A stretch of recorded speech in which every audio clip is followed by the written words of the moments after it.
Where though? It's layers. you Your mom you always told you perfect that. you Yeah. perfected the layers, right? That's how to live in Ohio. Yeah, Have on layers at the moment. that's awesome. That's awesome, guys. All right, we got a couple more going. Mike and Jules, good morning. Buenos dias. Buenos dias from Northern California. Tony Perini checking in from Connecticut. What's going on, Tony? Hey, Don, how you doing? I'm doing really well. Happy Friday, my man. Happy Friday. Thank you. Good to see you. You know, it's funny, guys, as we get started here, and Jill, thanks for being here. I know everybody wants to talk about open houses, not hear me talk. But most of my clients over the years, at some point, I meet in person. This man right here, Mr. Tony Parenti, and I have been rolling Don almost as long as you and I have, Tony, about 7 or 8 years now, right? And it is a phone and digital love affair from the beginning. We have never met in 3D, but everybody else on the screen I have, Tony, just for the record. Okay. FYI, okay. FYI, yes. No pressure.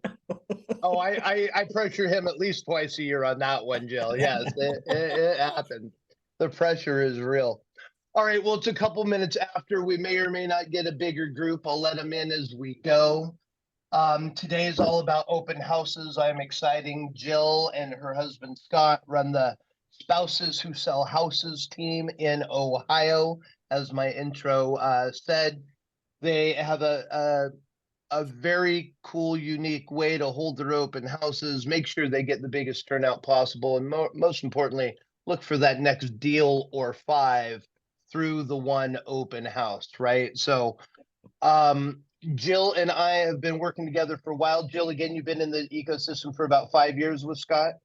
Yes. Last year, you and the team sold, is it 96?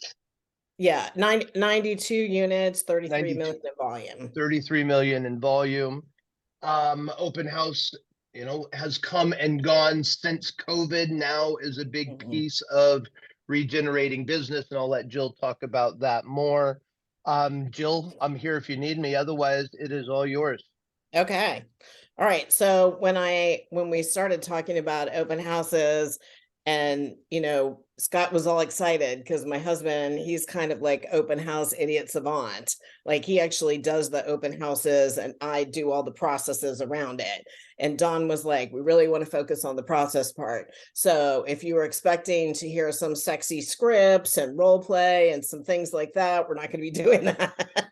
Scott's the next open house training. He'll cover all of that. Yes. Yeah, he would be like how to host an open house, like actually during it. So this is more about what we do, what our process is. So I'm going to share our process document, and I will tell you, we spent, we before COVID, did open houses. Scott, it was just he and I at the time. So Scott did the open houses mostly, and does a really good job at them, does a great job at connecting with people and, then building that relationship and then turning those into sales.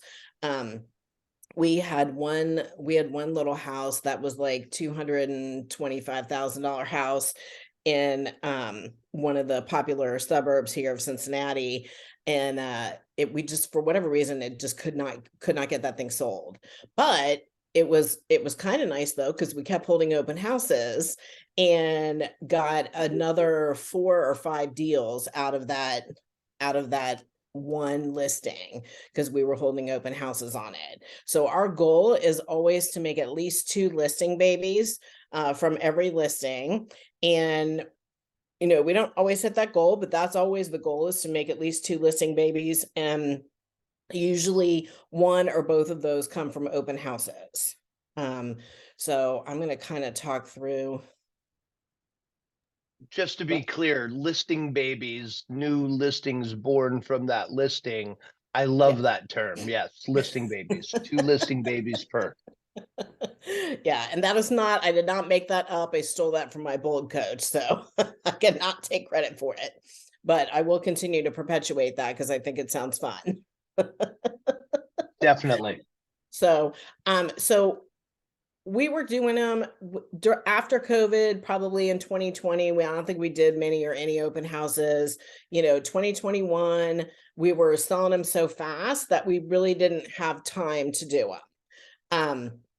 And then Scott was at Summit. I was home because he gave me COVID, and we watched, and I can't remember her name. I want to say Jennifer something, who did the TED, the Tom X talk on open houses. And I was like, we've been flirting around with this. And I'm like, I really want to get super intentional with our open houses. I think that can be, again, one of our main 4 lead pillars, and I really want to go deep on it. So the whole team, we had 3 different sessions for about an hour and a half to 2 hours each, where we literally went through every single detail of open houses, like before, during, and after, and what that looked like. Because one of the things that she had said was that she wanted all of her open houses to look, smell, sound, feel all this similar. So it was a repeatable process. So I kind of grabbed onto that. And then from those meetings started creating this document. And you know what? Hold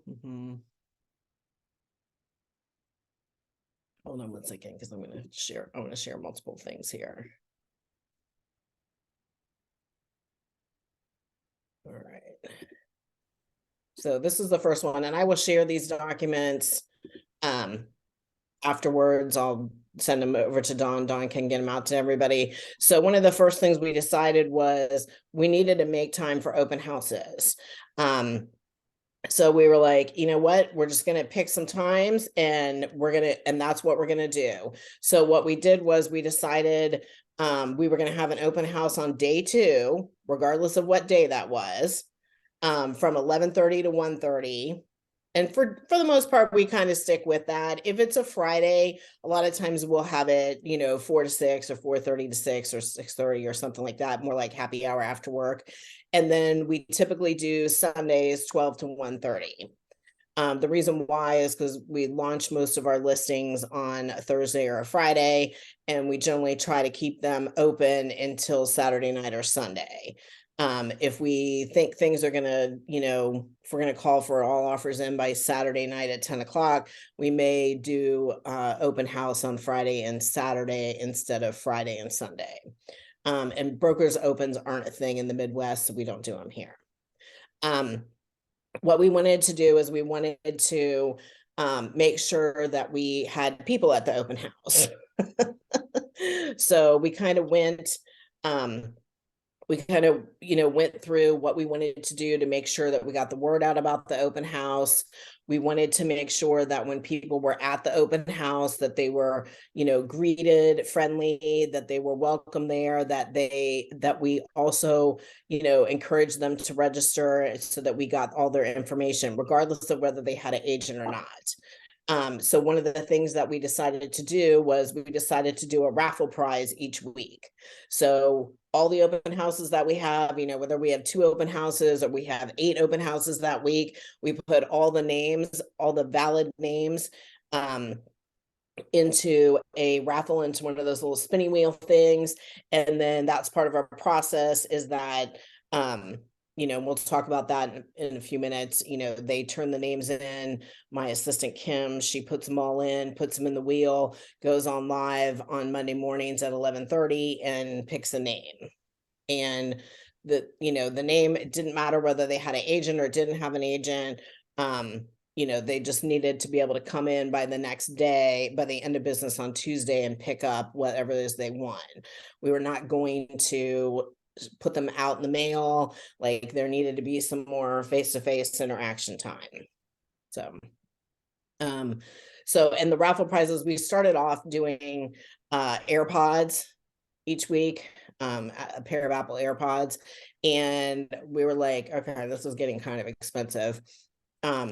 and some weeks we weren't doing that many open houses. So then we kind of switched over and we did, now we're doing $50 gift cards, and they can choose between, I think we've got Starbucks, Chick-fil-A, and a gas card that they can choose. So when they win, then they can choose which one they want, and they just come in. And so, you know, we have a stack of those at our office.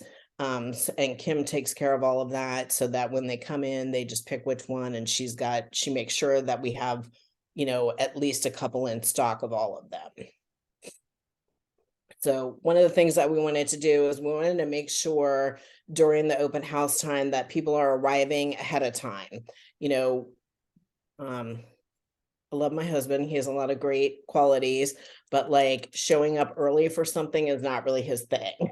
So like we went through and put together how we wanted the open houses to look, and, you know, signs to use for directionals, and what the house on the outside should look like. We wanted to make sure that everybody knew that it was an open house, so that when you drove down the street, there was no doubt in your mind which house the spouses were holding open, because it stood out to you from half a block away.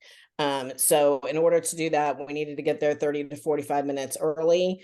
There's probably another 15 minutes worth of directionals, you know, putting those out prior. So what I told the agents, I'm like, plan on an hour before the open house and an hour after the open house, at least.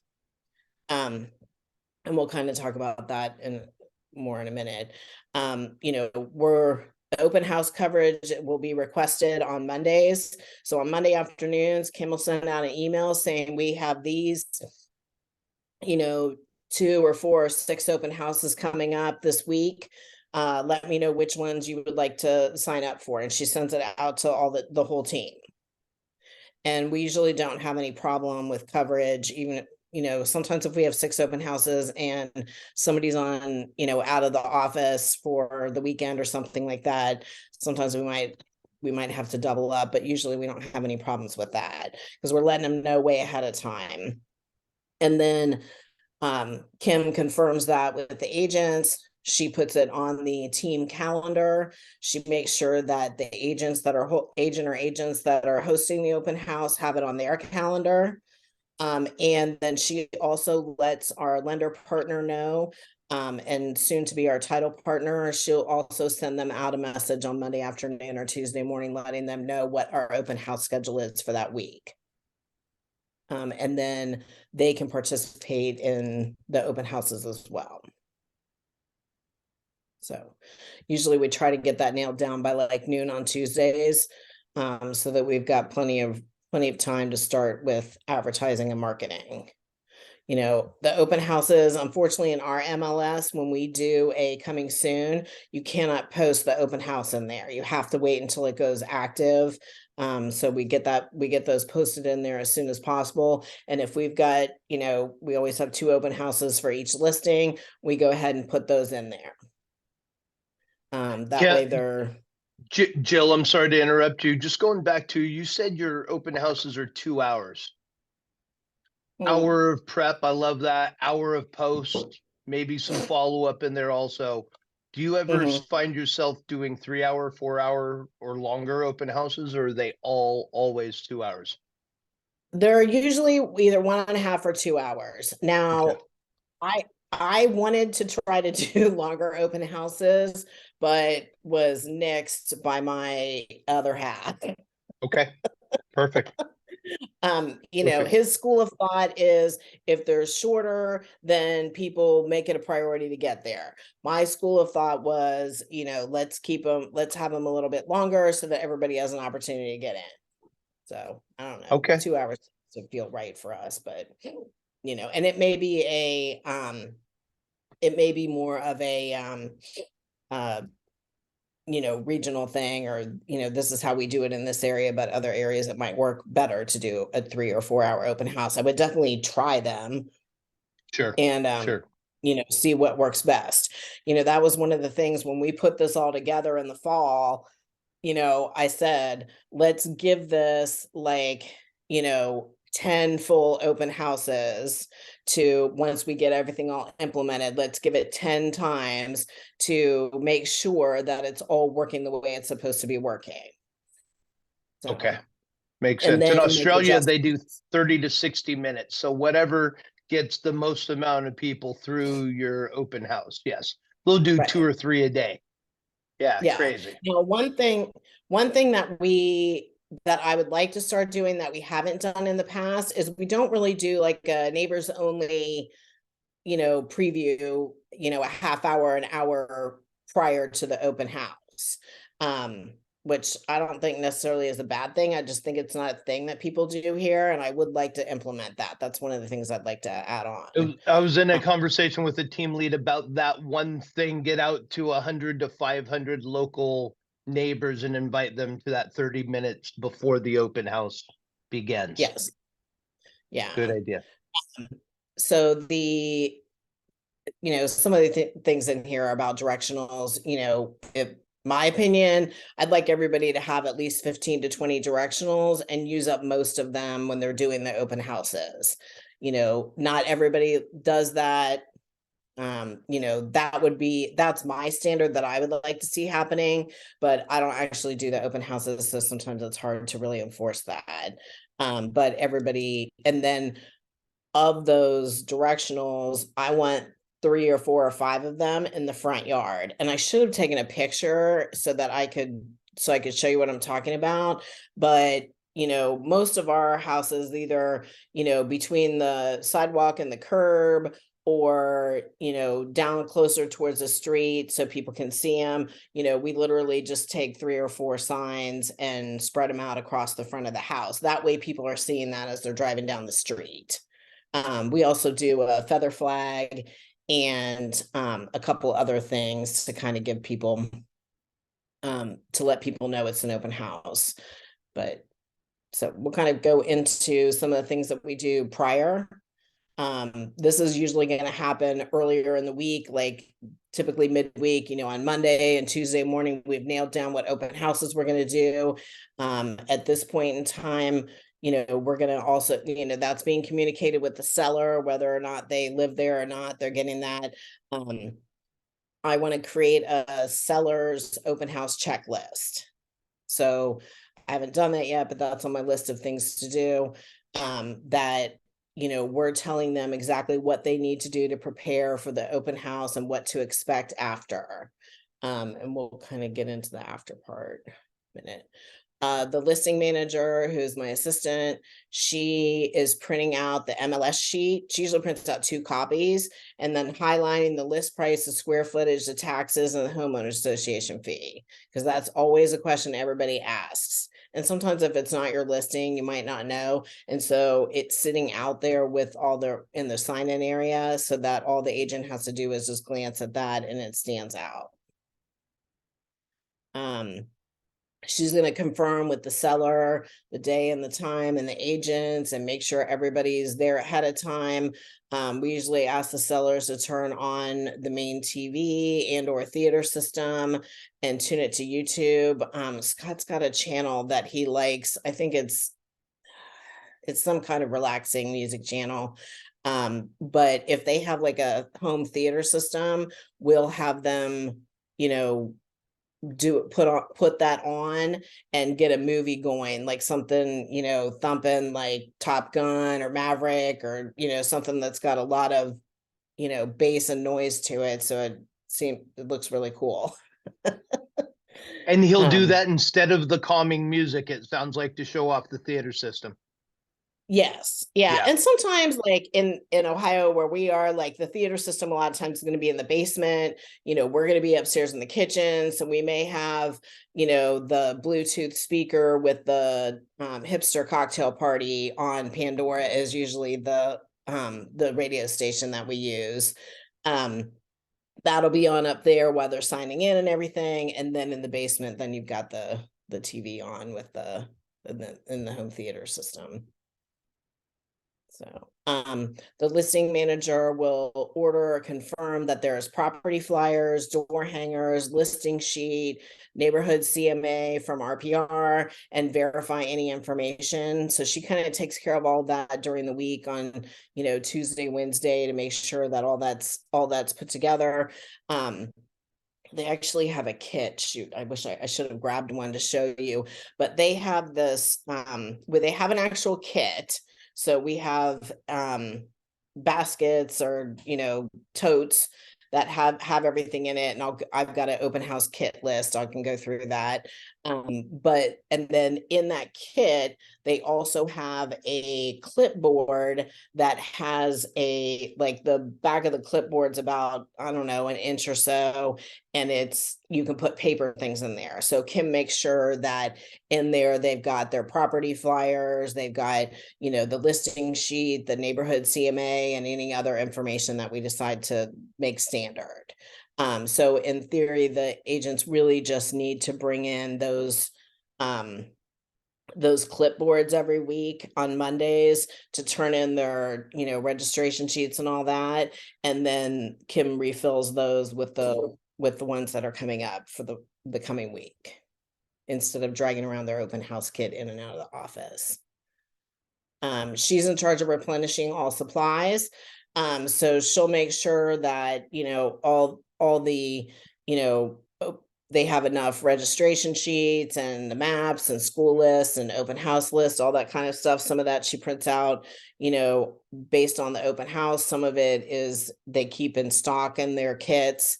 If they have water, mints, notepads, napkins, pens, things like that, that kind of stuff tends to, go through those and they disappear. So usually once a month or so, she'll have the agents bring in the open house kit, and then she can go through it and, replenish it with anything that's missing.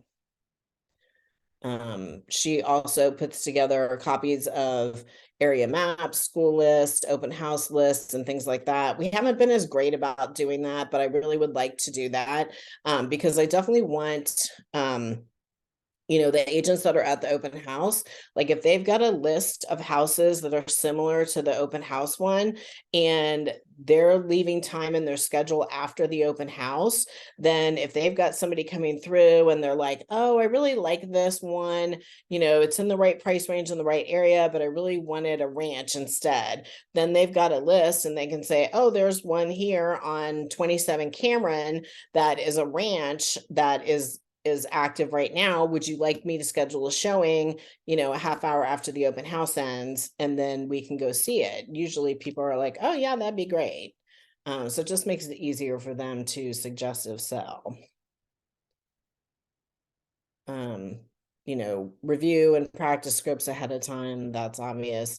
Prepare a list of and study all the homes in the area and the recent sales. I think that's important. We also, review any mortgage information that, like, if our mortgage lender, a lot of times they'll send us a flyer, and sometimes it's specific to the house. So we'll give a couple different payment amounts at different interest rates and price and loan amounts to give people an idea. And that's in their open house kit as well. The listing, the open house agent is responsible to introduce themselves to the seller and to the listing agent. If it's somebody, if it's not on our team, obviously they know us, but to also introduce themselves to the seller so that the seller knows who's going to be holding their house open. One of the things that we do, we have these door hangers, and I apologize because I don't have an electronic copy that I had pulled up, but these are just sold door hangers, but we do, it says like you're invited. And then we do these also for open houses when they're just listed. So it's got the information on the front, you're invited to the open house. It's got the open house dates and times and the address, and we put those out. And then the back of it is a standard back. It's just got some information about us, that we're their neighborhood expert, and then also QR code so they can go and see their own home value. And then these our business card part, that's perforated, they can tear that off. So we go out and put those on at least 40 homes minimum, 10 to the right, 10 to the left, 20 across the street. And in theory, we should be door knocking those houses. And then if they're not home, leaving the door hangers, or if they are home, giving it to them and introducing ourselves. That doesn't always happen, but the door hangers always go out. Sometimes we have our errand runner that we have to help for that. You know, my suggestion was a time block out Wednesday afternoons, so that the agents could go out and do that for all the open houses that they had, which they've been about 50-50 on that. So, and if they want more than 40 of them, they can ask Kim and she'll put those together.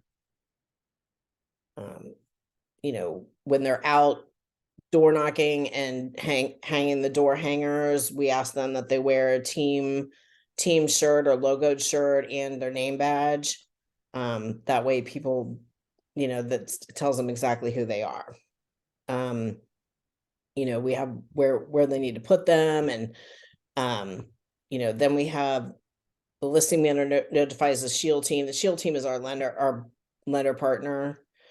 And then she also notifies Steve. Steve is our social media guy. So she lets Steve know all the dates and times and addresses for the open houses so he can make the social media posts and get those teed up to post. So the other thing she does is, which I don't have it on here, is she sends a notification to the Speculo group, and they're the ones who run all of our Google ads. So they will do a $100 ad for each listing, the 2 open houses, and they'll run an ad on that. And we found that has really helped drive traffic to the open houses. And we've got a spreadsheet, because I'm a total geek. And so we've got a spreadsheet that we have each open house, or each property address, the open houses that there were, the number of attendees, the number of people that registered, and from Speculo Group, then they fill in the number of impressions and clicks on it, so that we can kind of see the correlation of, okay, well, if we didn't run an ad for this one, maybe the attendance was a little bit lower. You know, what we've seen is that when we're spending that $100 to run the ads, then we're definitely getting better attendance on those.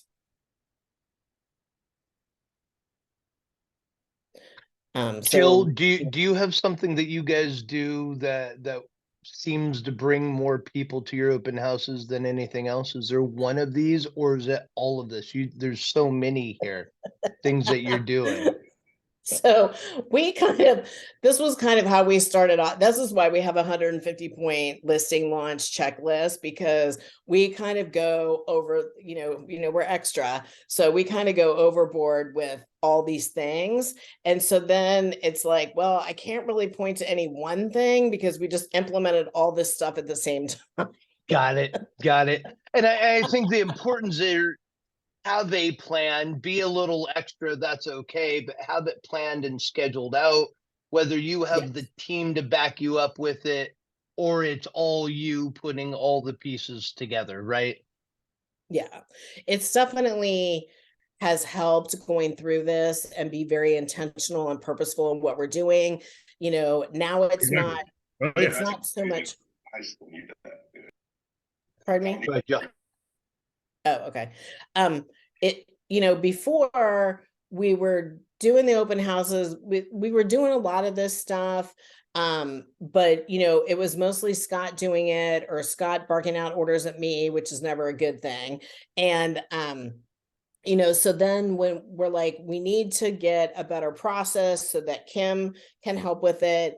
And we added agents to our team last year so that they can, you know, they know what's going on, and it's not like a last minute scramble, you know, in the morning of an open house trying to figure out who's going to do it. And, you know, we didn't, you know, and it didn't get advertised very well. So we found that like doing this process during the week and starting on Monday with it, that it really helped with the more consistently we did it, the more consistency we're getting in the number of people coming to the open houses. Now, I will say, in our area in Ohio, like, you're not going to get 50 or 60 people in an open house.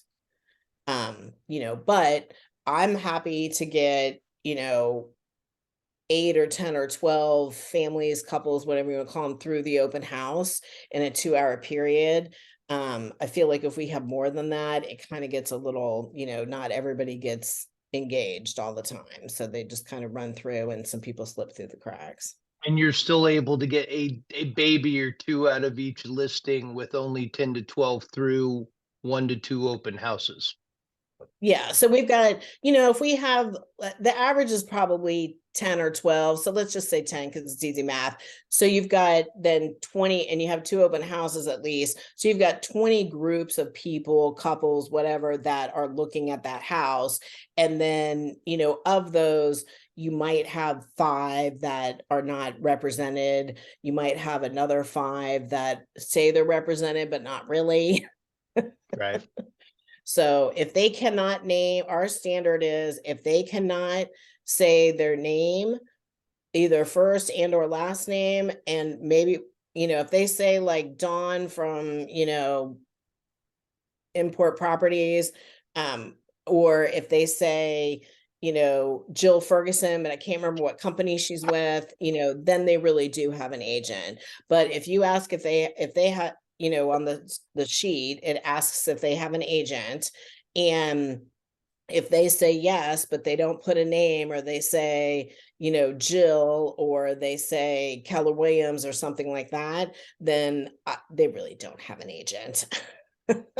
So we Fair kind of game. treat those people as not having agents. We've got 2 different follow-up plans. We've got a follow-up plan for people with a named agent, and we have a follow-up plan for everybody else. So any questions about what we do before the open house? Guys, there's a lot going on here, and Jill will share, but questions you have, what on this are you going to rip off and duplicate? What do you do a little differently? What would you add to this? Let's get some dialogue going. What's on your mind?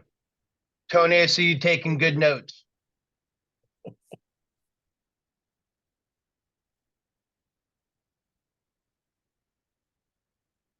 Tony, you're muted.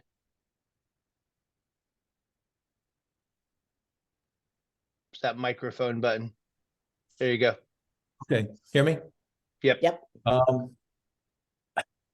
I feel so far behind because as far as when I do open house, it's not all planned out like this. It's kind of like last minute, get everything together, put it, and do I have this? Do I have that? Oh no, where's my pen? That kind of thing. Yep. I get it. That's what this was all born of, with let's stop doing that. Let's have some semblance of, I don't know, not running around like chicken with our heads cut off 30 minutes before the open house. And it's really a week at least, Jill, right? A week at least of progress and activities to really make this go. Yeah. Right. Yeah. For sure. So what we did too is, because we were kind of running around the last minute too, but I like to be organized. So we actually put together, shoot, now where is it? Let me show you, which I'll send this out to everybody.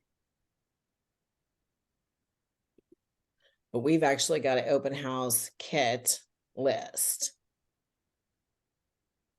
Jill, you might have to stop sharing, pull it up, start sharing again, and then choose the screen. Yeah, let me see here. Sometimes that works.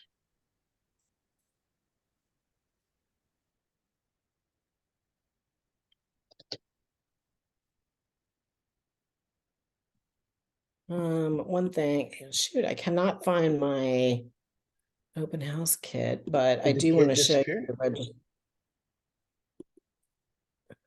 Jill, while you're okay, go ahead. Okay, so with one of the things that we kind of came to the conclusion, so we used to use Spacio for electronic registrations, and we had an iPad that we bought just specifically for that, and it rotated the house pictures and it looked really cool, and I liked it. Scott liked it, but the buyers didn't seem to like it so much. So we found that we had a hard time getting people to register using that. So somebody had suggested that they do old school, they print them out, and they have one registration per sheet of paper. So what we did is I had my marketing person go put this together. It's got simple information, lots of room to write.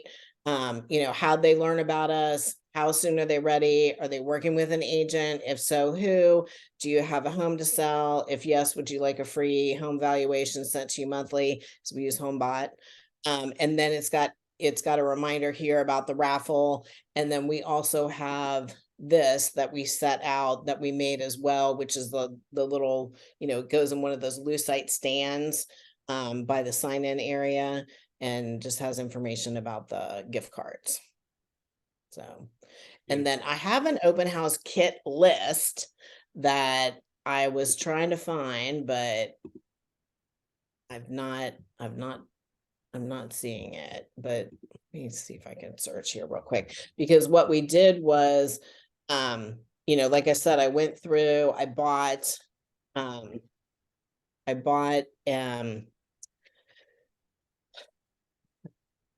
totes from Amazon.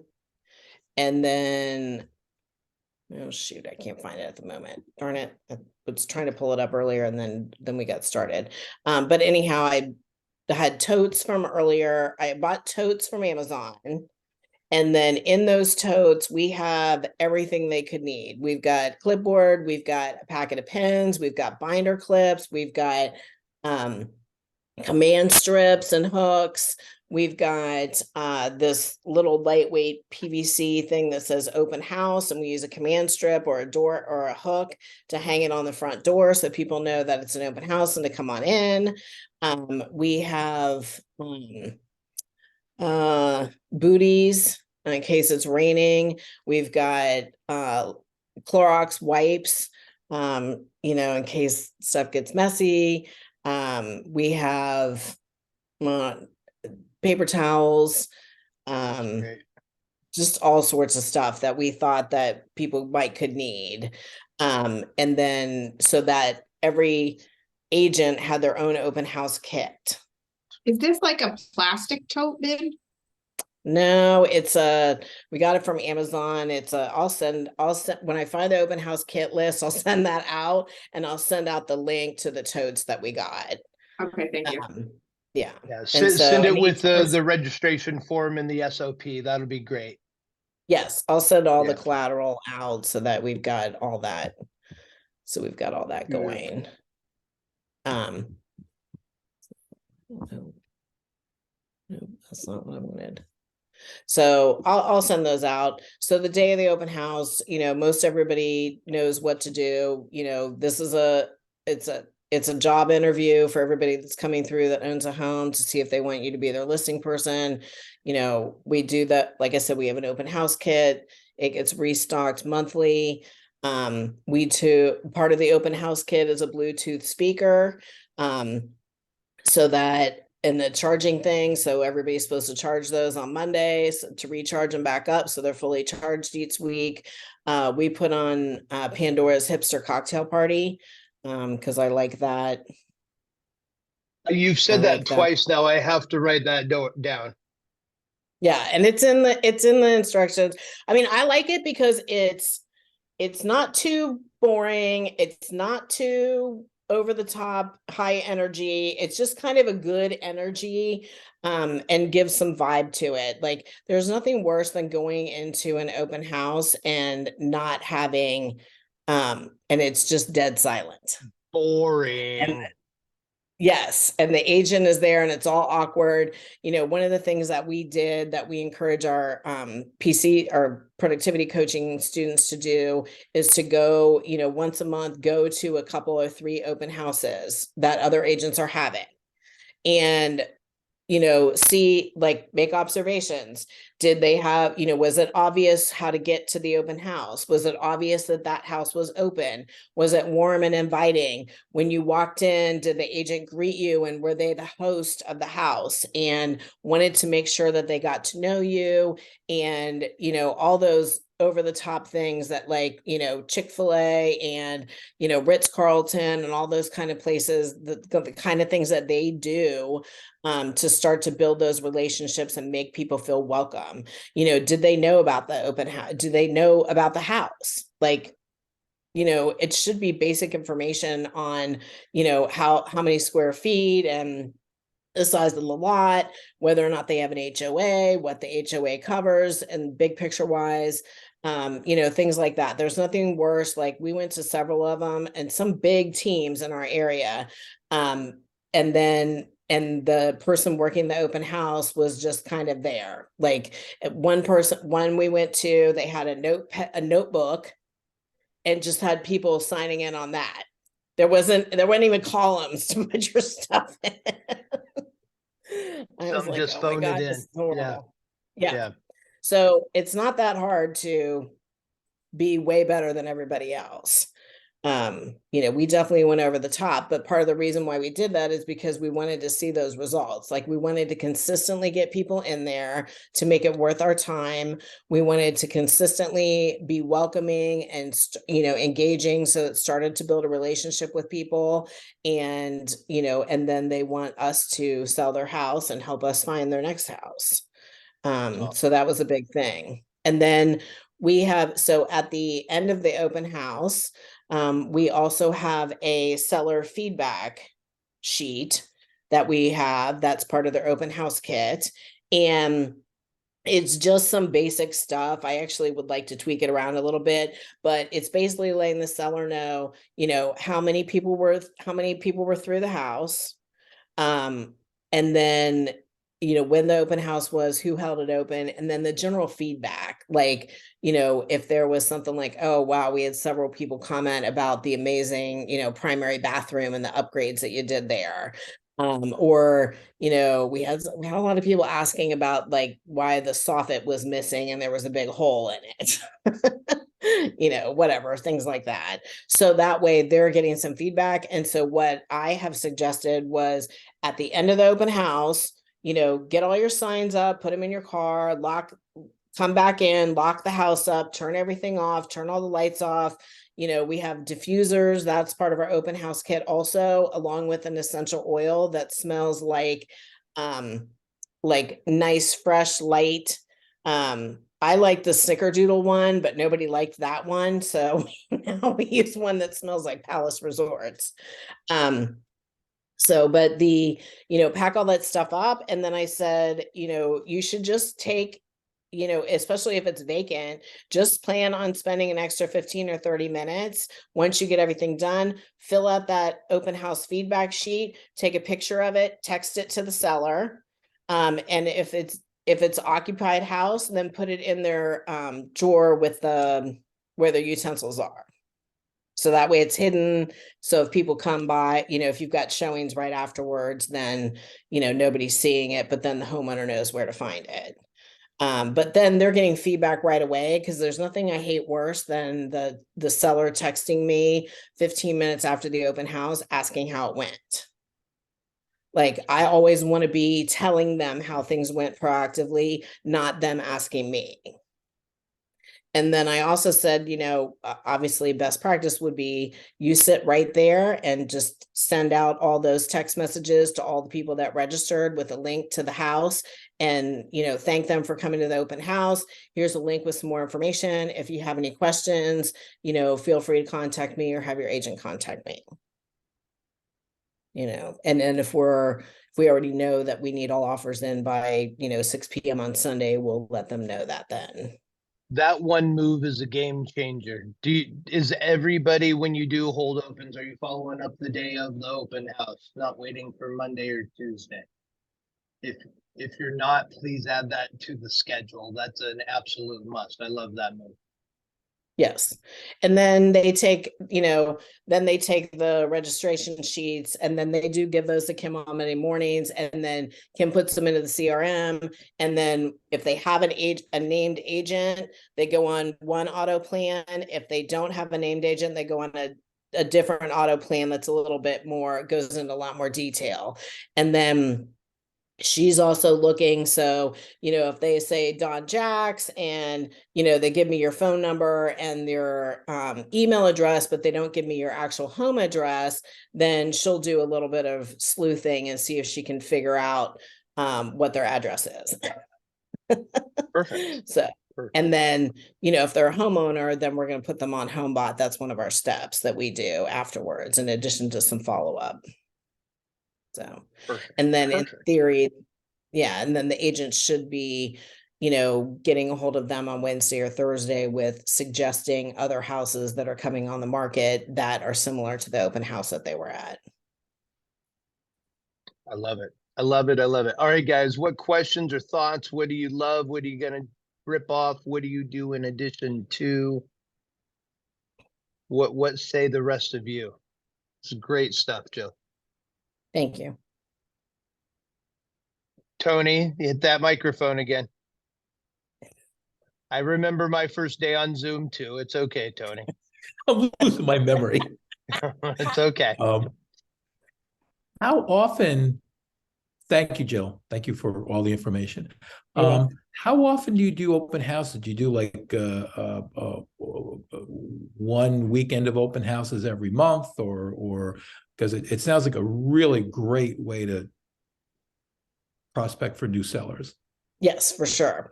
So usually we have, 4 to 5 to 6 listings going live in any month. And sometimes they're spread out. Sometimes we have 3 in one weekend, which makes it a little hairy, but there are a lot of people in our office that don't do open houses.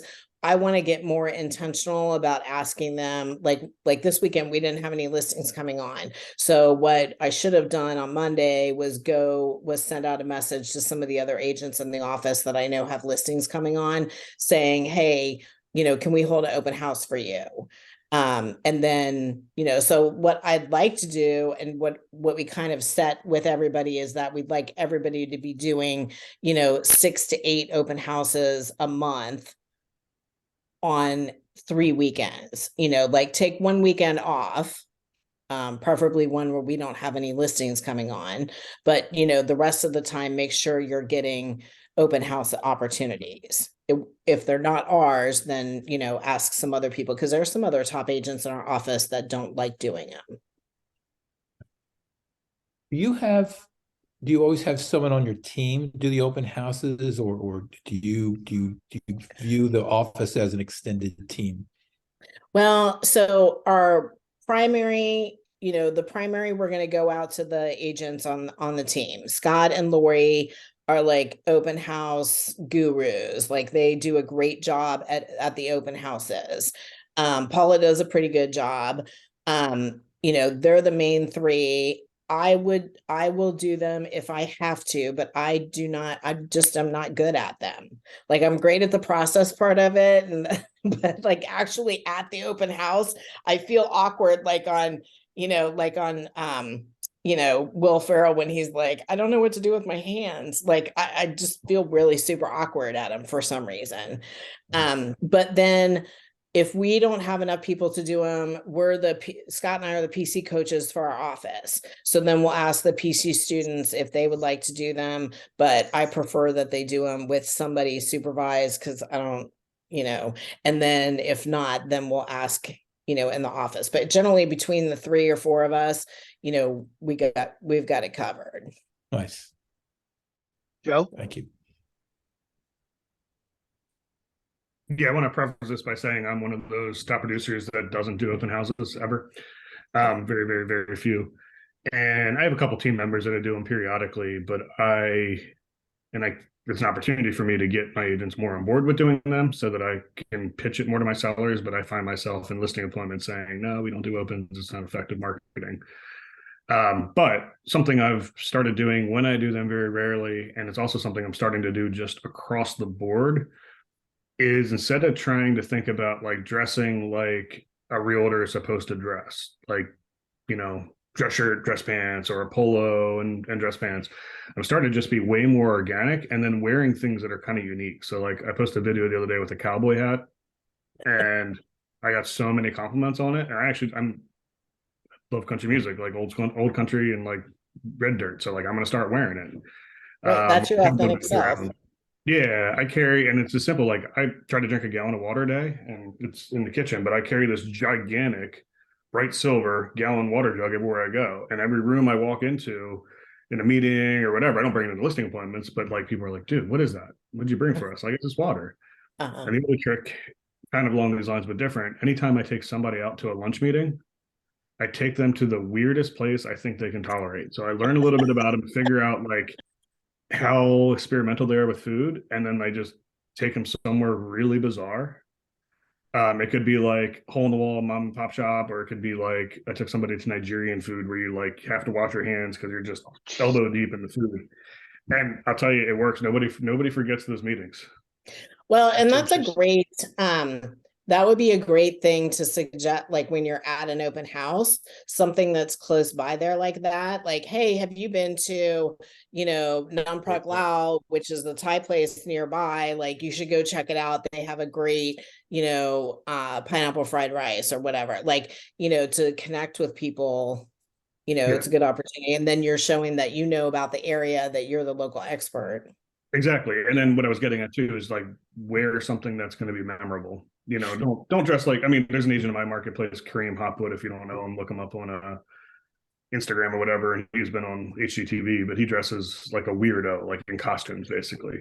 It's funny, he owns it, but like wear something that's like your personality that fits your brand, that is like, it could be like a cool hat, or, you know, just something that like they're going to remember you and you can kind of brand it that way. That's kind of interesting. I like that. Like you know, when we first started in real estate, I was all like, you know, Scott, you need to wear khakis and wear, you know, a shirt and a jacket and, you know, look professional.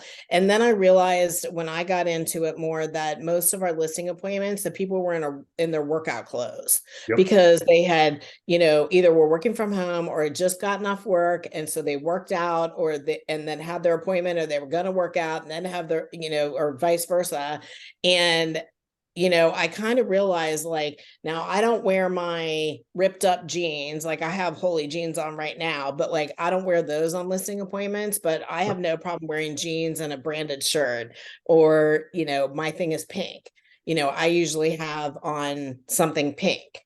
It just, I don't happen to at the moment, but you know, like, and that's, you know, I feel more comfortable that way. I think people feel more comfortable, but I like the idea of, you know, expressing your, you know, authentic self by doing that. Yeah. And I think great suggestion. As we move into this AI world, right, where everything's quote unquote perfect, if you're trying to compete with that image and that perfection, like AI is going to beat you at that. But what AI is not going to be able to do, and it's getting close, but I still don't think it will ever be able to truly create a relationship and that organicness. So being organic. So I was the same way. I wore dress shirt, dress pants all the time. And then I got a leg tattoo done, and it'd been 18 years since I'd had a tattoo, and I've completely forgot how to take care of it. My tattoo artist was like, all right, you can't wear pants for the next 2 weeks because I needed to heal. I'm like, what? And the first listing appointment I went on in shorts, with now a fresh leg tattoo. And I walked in and I'm super self-conscious of it. And I said, hey, I just wanted, before I even walked in the door, I just wanted to tell you I'm much more professional than this. I got this done. I hope it doesn't offend you. And she goes, it's not going to work, Joe. I'm like, what? She goes, well, come on inside. We can talk, but I don't think it's going to work. Walk inside, and her husband is like neck tattoo all the way down, full sleeve. I don't care. We actually like you for this. And then from that point forward, and especially through COVID, like, screw it. I wear shorts. I wear jeans all the time. You get me. You got to know your audience. I started in the industry 1,000 years ago. I wore a tie every single day. Hell no, that just doesn't happen. When was the last time you saw me in a tie, Joe? Like never. I'm guessing. I've never seen maybe. a tie. Yeah. It just doesn't happen. You have to be memorable. So whether it's what you wear, what you do, how you respond, what do you talk about, something's got to set you apart, especially if there's 3, 4, 5 open houses going on. Nobody's paying Right. attention to us unless we do And- something for them to pay attention to. Right. And how you make them feel. Like, Bingo. you know, I'm a Bingo. big thing about that, about, you know, making people feel welcome, making people, you know, giving an opportunity to be the local local expert, and also the expert on that house and the neighborhood. Like, that's huge Yes. to me. And we do a ton of farming. Like, you know, we had probably 30 or 40% of our business last year from farming. So that was a good chunk of money. And I think the open houses definitely dovetail nicely into that. Definitely. Definitely. Cool, guys. Any other thoughts, questions, add-ons, takeaways, hallucinations, Well, that's going separate. Done. once? Yeah. Ahas, ah shits, going once, going twice. Hold Sweet. on. Okay, just under the buzzer. Go for it. Sorry, Jill, you mentioned about I think the listing manager walking door to door and knocking on like 40 houses doors. And then you said they made a video. When you advertise the open house, is that where you play that video, or any other videos of other activities preparing for the open house? So the video, we haven't been super consistent with that. Like, a lot of times we'll do a quick video when we get to the open house, or do a Facebook Live and post it to the neighborhood Facebook page, where that is. But you know, what I had kind of suggested was, hey, when you're out doing door hangers and door knocking, do a quick video of announcing that that we've got this listing coming on and when the open houses are going to be. Now, you know, and then that's something that we can post. We give it to our social media guy and he'll post it on all of our pages and, you know, all that stuff. But we haven't been super consistent with that, I'll be honest.